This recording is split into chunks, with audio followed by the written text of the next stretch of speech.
এক রাতে যখন পূর্ণিমার চাঁদ প্রাসাদের মার্বেল পাথরের দেয়াল এবং জানলায় উজ্জ্বলভাবে জ্বলছিল, রাজা বিক্রম তার রাজকীয় শয্যায় শুয়েছিলেন।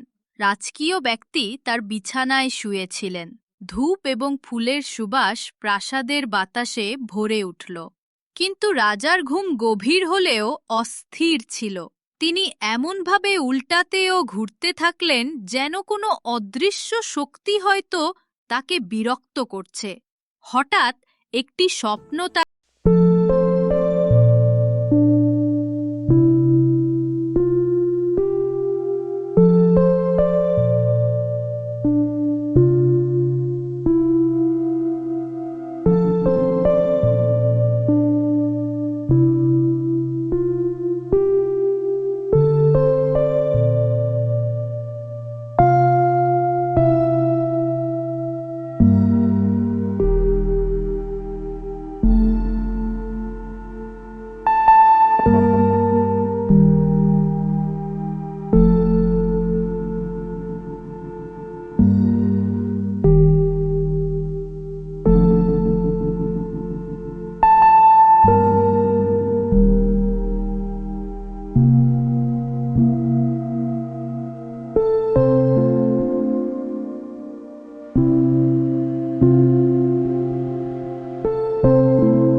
কাছের বন্ধু, কিন্তু তার আনুগত্য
আপনি কি কোনো খারাপ স্বপ্ন দেখেছেন? রানীর কণ্ঠে আত্মবিশ্বাস ছিল, কিন্তু তার চোখে একটা ঝিলিক চিন্তার একটা ভাব, যেন সে অন্য কিছু জানে। কিন্তু এখনই আমি তোমাকে বলতে চাই। রাজা সম্মতিতে মাথা নাড়লেন, কিন্তু বাকি রাতটা তিনি ঘুমাতে পারলেন না। তিনি ভাবতে থাকলেন যে বিশ্বাসঘাতক কে?